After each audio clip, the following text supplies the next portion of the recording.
do you think that it becomes harder to establish your accomplishments when there aren't winners and losers?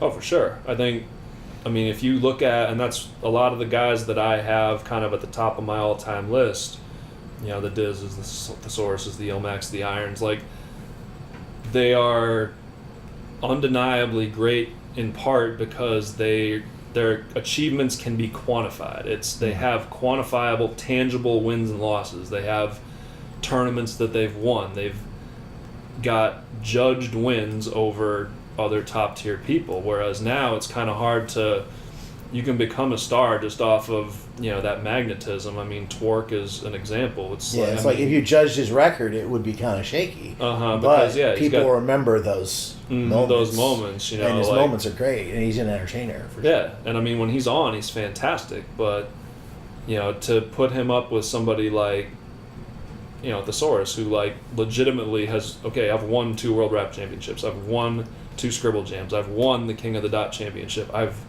got tangible things that I have won that other people can just say, well, the thing that cracks me up now is like people listing their resumes like, I battled this person, this person, this person. That's like, that's great. That means you can get names, but how many of those did you win? How many of those do you have? How many of those will you say, okay, these were memorable performances, and how many of them were just, you can't say there's wins and losses. It's just like, okay, it's like these are places I've been.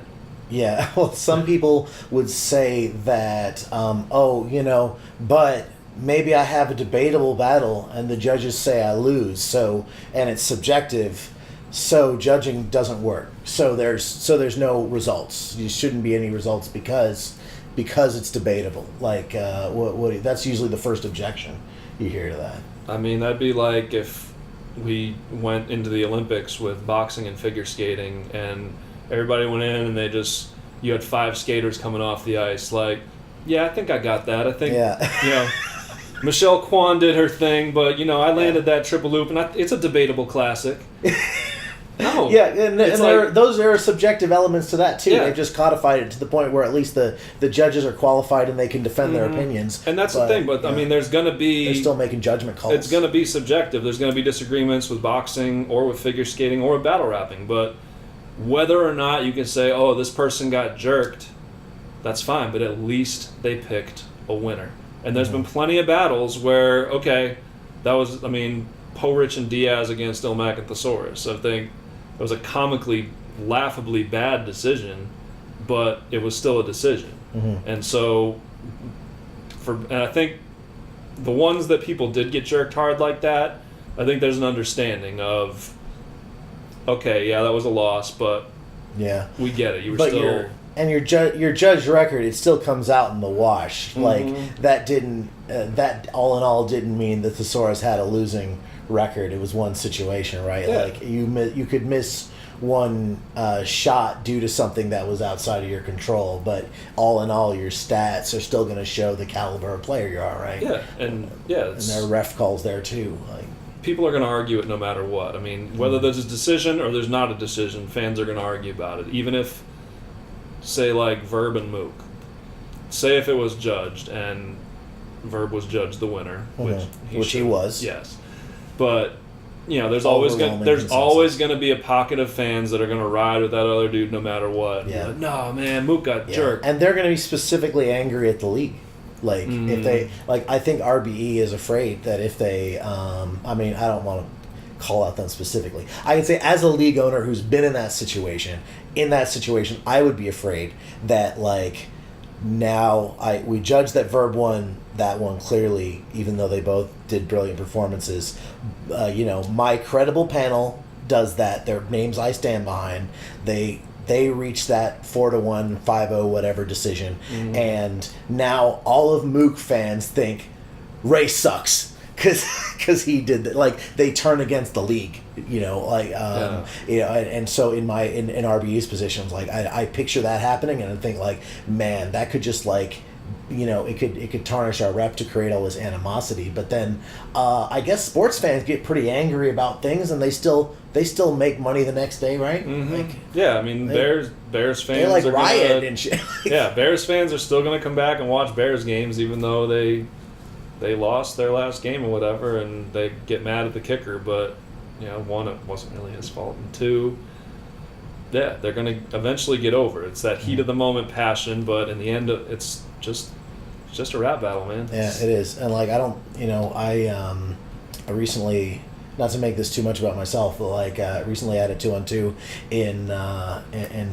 House Party 4 in St. Louis that we last minute decided, you know what, let's judge it and let's make it for our St. Louis 2-on-2 title, which didn't exist before then. Like, we just threw it in, you know, because these guys were credible in St. Louis, and you know, they would have been good picks. Me and Mantra would have been good picks. And I was then in the position of like, okay, we're really doing this? Okay, well, I'm the league owner. So now we have to try and make an impartial decision panel, you know, despite the fact that one of the competitors is the league owner. And we actually did it. And it was a debatable, and I lost the judge decision 2-1. And I got specific feedback from people who've been rapping a decade longer than I have about, like, why we lost the decision as a tag team. And honestly, I feel like I'm better for that. Like, I understand what I could have done differently, even though it being a bit debatable, you know, a really strong battle on both sides. A lot of people are going to feel another way. Like, honestly was liberating for me. Like, you know what? I lost. It's okay.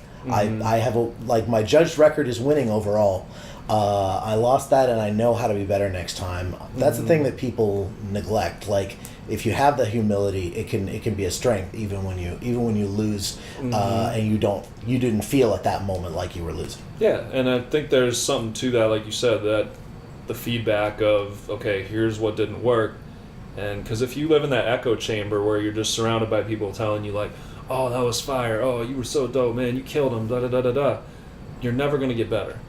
Because you're just going to be like, okay, what I did was good enough, and I can just keep doing that, and you're never going to evolve because you just, all in your mind, everything you do is freaking awesome, and no one else is telling you otherwise. So I think judging would help in that sense. I think it would just raise the level of the overall product, and I think it would bring back that competitive fire, too. I think it's a combination. I don't know whether it's more, and different battlers that I talk to feel different ways about it, but the combination of getting paid no matter what versus back in the day in the freestyle Scribble Jam, one person in the whole show was and no one knew who it was. Yeah, right? And that was like any freestyle tournament back then. I remember doing ones up here in like 102 that like you didn't get, if you won you got paid, if you didn't that was it. But guys now that it's like you get a check just for showing up, it kind of dulls the hunger, I guess, because it's not like I need that money, I have to go and get it. It's like, oh, they're just bringing the money to me,